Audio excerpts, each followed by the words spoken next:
Shalom, queridos. Hoje é o capítulo 5, Lamentações, profeta Jeremias lamentando. Nesse capítulo 5, vemos Jeremias voltando mais uma vez seu rosto para o Senhor. Ele ora a Deus por todo o capítulo, pedindo que o Senhor tenha misericórdia deles, que não os rejeite para sempre. O profeta descreve a calamidade em que estão vivendo e pede ao Senhor que os ajude. São tantas que o ânimo dele desmaiou.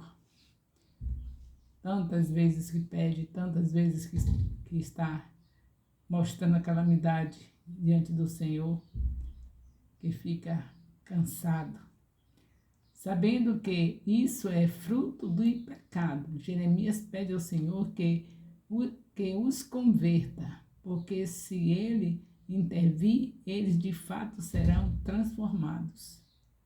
Enquanto que no capítulo 1 e 2, Jeremias lamenta profundamente suas dores, mas completamente desanimado, vemos que a partir do capítulo 3, onde ele ora sobre os pensamentos de esperança, sua atitude agora muda. Jeremias encerra o livro pedindo ao Senhor que os transforma de dentro para fora, de forma que eles vejam mudados de uma vez, que eles sejam mudados de uma vez por todas. Essa oração foi respondida quando Deus enviou Jesus, seu Filho amado, para ser nossa redenção. A conversão em Cristo nos dá um novo coração, uma nova atitude. Com isso, a mudança ocorre de dentro para fora. De dentro para fora, para os convertidos, realmente a transformação é de dentro para fora. Essa oração de Jeremias foi atendida porque Jesus Cristo veio, como foi profetizado pelo profeta Isaías, que ele viria. O profeta Isaías profetiza sobre Jesus 700 anos antes de Jesus chegar à terra. E isso que Jeremias tem orado, que se confirma quando Jesus chega, que muda nossos corações, transforma o coração de pedra em coração de carne. Você já viu isso, né? Mas não se esqueça que mesmo assim, o Senhor Jesus continua tendo as mesmas coisas que aconteceu com o Pai, com esse povo, Jesus também com a sua noiva. Nós sabemos que houve, por isso que eu disse que a graça é puxada. A graça, a cobrança é maior. Jesus Cristo mudou, deu o coração de carne, tirou de pedra, porque deu o seu espírito, mas não se esqueça que quando ele diz, no antigo aliança, os antigos diziam, foi dito aos antigos, está escrito lá em Sermão do Monte, capítulo 5, que não adulterarás. Mas Jesus disse, mas eu porém vos digo, que você olhar para uma mulher e pensar, já pecou. Então a graça é isso aí. O que Jeremias orou aqui, pedindo a Deus para mudar totalmente de dentro para fora, mudou. Porque a presença do Espírito Santo já é a mudança. Agora precisa saber se nós estamos valorizando essa mudança. Porque o coração transformado em carne, de pedra em carne, com a presença do Espírito Santo, era para nós estarmos já ter sido arrebatados. De tão santificado que estávamos, que o Senhor ia fazer como fez com Enoque. Nos tirar da terra. Já tinha tirado há muito tempo. Enoque andou com Deus de tal maneira que foi arrebatado. Assim a igreja, se estivesse andando como Jesus Cristo quer, no domínio do Espírito Santo, andando em Espírito, vivendo em Espírito, já tínhamos sido arrebatados. Jesus já tinha vindo buscar a igreja. Mas infelizmente, mesmo assim, estamos dando trabalho para o Senhor, porque a nossa tendência é olhar para um Deus que cuidou de Israel, que nunca abandonou, e assim como Israel aprontou, que a gente também pode aprontar, porque Deus também não vai nos abandonar. Mas não se esqueça, abandonar não, mas não se esqueça que as consequências dos nossos pecados, a razão do mundo está sem ter a visitação do Senhor, sem ter pessoas libertando os cativos. Isso aí acrescenta dores. Coisas que nós não iríamos passar, passamos. porque o Deus que está cuidando de nós é o mesmo Deus de Israel, não mudou. Então, ele não vai deixar que a gente continue zombando de tal maneira que seja mais do que Israel, porque Israel não tinha o Espírito Santo dentro. Tinha um Deus que o amava, que não se apartava deles, estava sempre com eles, mas do profeta, da boca do profeta para fora. Não era o Espírito Santo dentro de cada um israelita. O profeta recebia os comandos de Deus e passava. A visitação do Senhor para o povo de Israel era assim, através dos profetas, falando com eles os recados de Deus. E nós não, nós temos o Espírito Santo dentro. Então, igreja, em nome de Jesus, vamos nos enquadrar, não é? Eu, você, nós somos a igreja do Senhor. Vamos nos enquadrar, porque o Senhor disse algo para nós muito sério. Ele não veio para desfazer as leis, ele veio para cumprir. E se ele cumpriu, porque estava na dependência do Espírito, se não tivesse, não cumpriria, porque ele não veio como Deus. Assim também ele entregou o Espírito Santo para a gente viver os princípios bíblicos. Não é abandonar os mandamentos. Você vai desonrar o seu pai e sua mãe? Porque foi salvo pela graça? Não, aí é que a exigência é maior. Se aquele que não estava na graça era para honrar o pai e a mãe, imagine nós que temos com o Espírito Santo. É para olhar para o pai, que é alcoólatra, que é um bandido, que maltrata a mãe, e honrar a si mesmo. Tem que honrar a si mesmo. Quem pune a autoridade é Deus. Não é o filho que vai punir o pai por estar errado. Não é o filho que vai punir a mãe por ela estar errada. Ao contrário, vai honrar.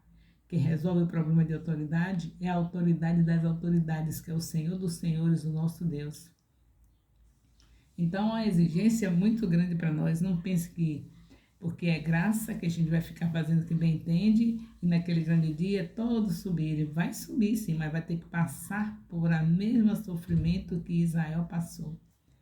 Ou pior, porque quanto mais se dá, mais se cobra. Nós recebemos mais do que ele. Recebemos o Deus vivo, feito em carne, que veio em carne para estar fazendo a nossa salvação e nos entregar o seu Espírito para que a gente possa viver bem em espírito. Não estaríamos ofendendo a Deus, mas a gente deixa o Espírito de lado e vive a nossa carnalidade. E o Espírito Santo sem nenhuma oportunidade de dizer nada do que nós devemos fazer. Porque se ele tivesse a oportunidade de dizer e a gente ouvir, oh meu Deus, que diferença seria a gente ouvir o Espírito Santo falando, mas a gente não ouve. Pensa que o Espírito Santo vai trazer alguma outra novidade, ele vai trazer a palavra. E como a gente não ouve a palavra, não tem como fazer as coisas corretas. O Espírito Santo diz, olha aqui, está escrito aqui, fala conosco, porque eles são um.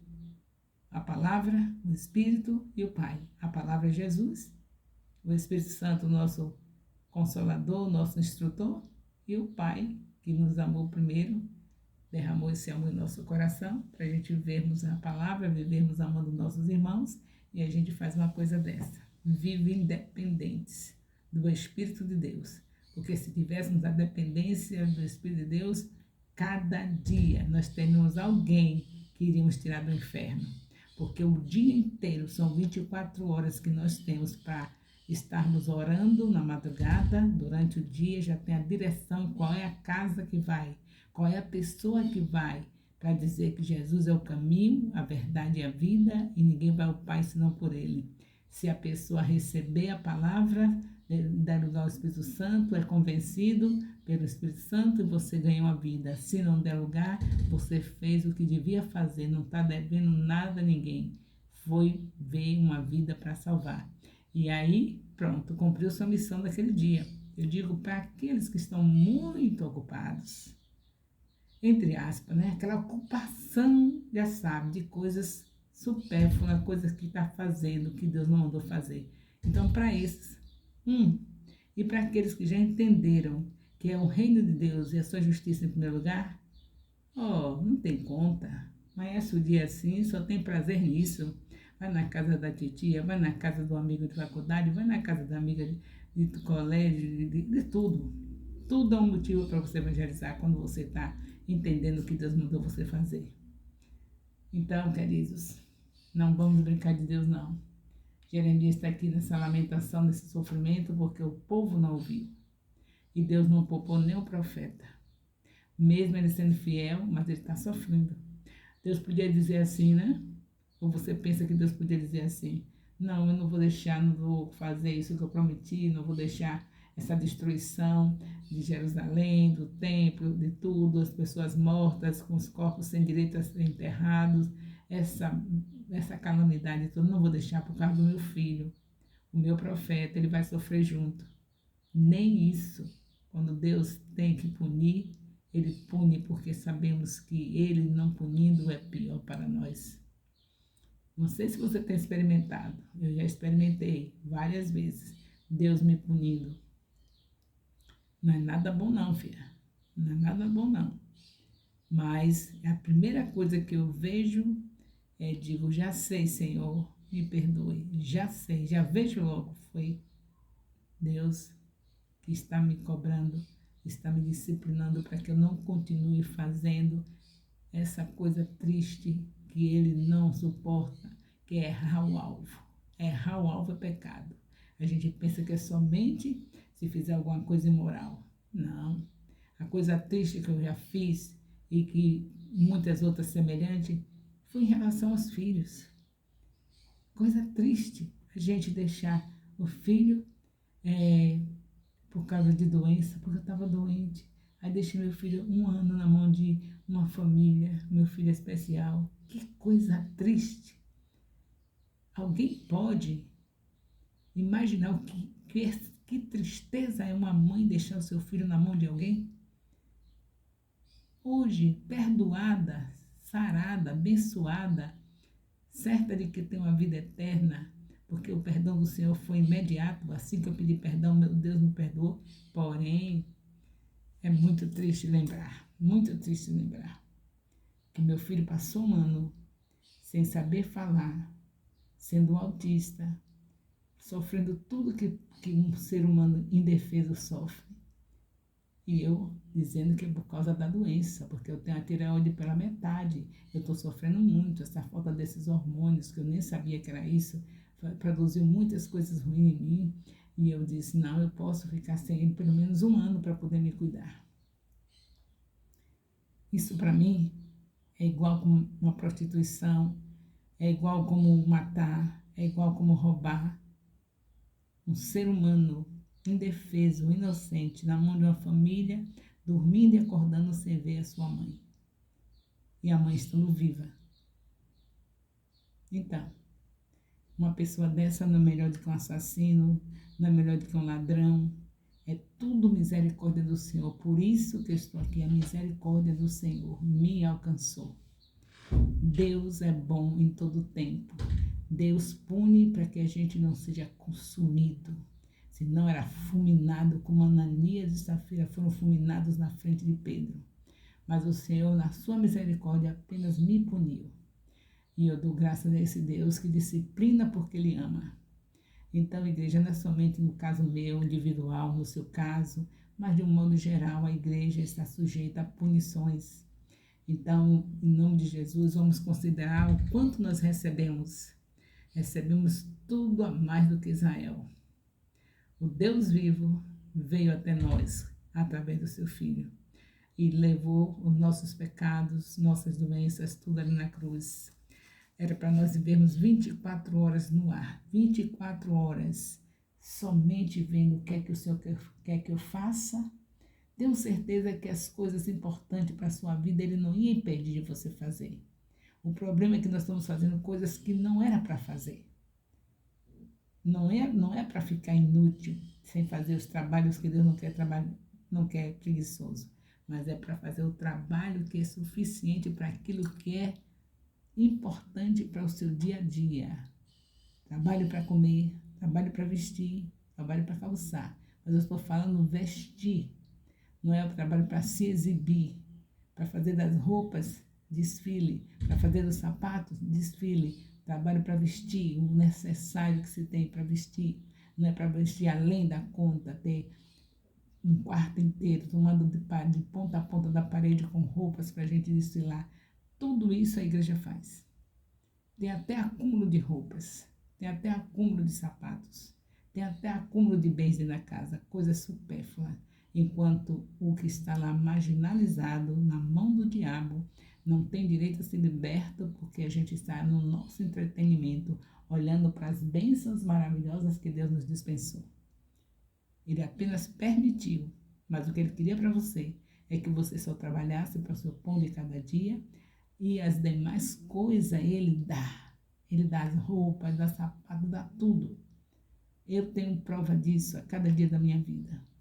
Porque apesar de todos esses erros que eu tenho confessado, eu não estou contando aqui somente as maravilhas que Deus me usou para fazer, mas estou contando os meus erros gravíssimos em relação a filhos. Porque eu fiquei fazendo culto doméstico até meus filhos passarem para a adolescência. Depois da adolescência não fiz. Isso também é um erro grave. Todo o tempo a gente precisa reunir no nosso lar para ler a Bíblia com nossos filhos, com nossos cônjuges, todos que estiverem na família, seja qual for a idade. Né? Quando chegar a adolescência, a gente para achar que os adolescentes já estão prontos, porque foram ensinados desde pequenos, eu achava, não, já estão prontos. Não precisa mais, vou me libertar desse trabalho. E fui fazer outros trabalhos. Que trabalhos? Fui cuidar do filho excepcional, somente ele, e ganhar um bairro para Jesus. E os filhos adolescentes sem os acabamentos, porque quando chega na adolescência é o acabamento. É como se fosse agora o acabamento de uma casa. Já tinha tido o alicerce, que foi a palavra desde pequenininhos, mas chega na adolescência, tem os retoques. Tem aquelas coisinhas que tem que colocar, que chamamos de acabamento. Então, precisava, depois de crescidos, adolescente, eu continuar fazendo os cultos domésticos, continuar vivendo em santidade, continuar vendo meus filhos na adolescência ligados no Senhor. A minha felicidade que o Senhor não cobrou deles, cobrou de mim. Graças a Deus, eles foram sustentados pela palavra que aprenderam até os 12 anos e não me deram trabalho de nada. Nunca me chegou notícias ruins. Se tivessem feito coisas ruins na faculdade, quando estavam distante de mim, com certeza as notícias viriam. Então, graças a Deus, o Senhor não tocou neles, mas o Senhor me puniu. E eu dou graças a Ele por Deus hoje estar contando para que você não faça o mesmo. Não pense que pecado é somente imoralidade, que é somente adultério, que é somente prostituição. Não, pecado é qualquer coisa que você sai do alvo. O projeto de Deus é cuidar da família. O projeto de Deus é poder dizer, eu e a minha casa servimos ao Senhor. É isso que é o projeto de Deus. E aí, a gente sai de tudo isso e o resultado é sofrimento, é dor. E os profetas que falam, eu também tive profetisa para falar sobre isso, mas eu não atendi. Achei que na adolescência não precisava mais nada, já estavam tudo pronto. E Deus realmente é fiel, porque eles não deram trabalho. Mas a minha obrigação era continuar com meus filhos até o casamento. Enquanto viva, a mãe não tem direito a deixar seus filhos por nada. Nada. Nem por trabalho, nem para ganhar o pão de cada dia. Que essa obrigação é do pai. É colado com seus filhos, fazendo o que está escrito em Deuteronômio, capítulo 6, de 4 a 9. Foi essa a ordem de Deus para nós. Mas, infelizmente, a gente ouve os profetas, não atende, não dá ouvido.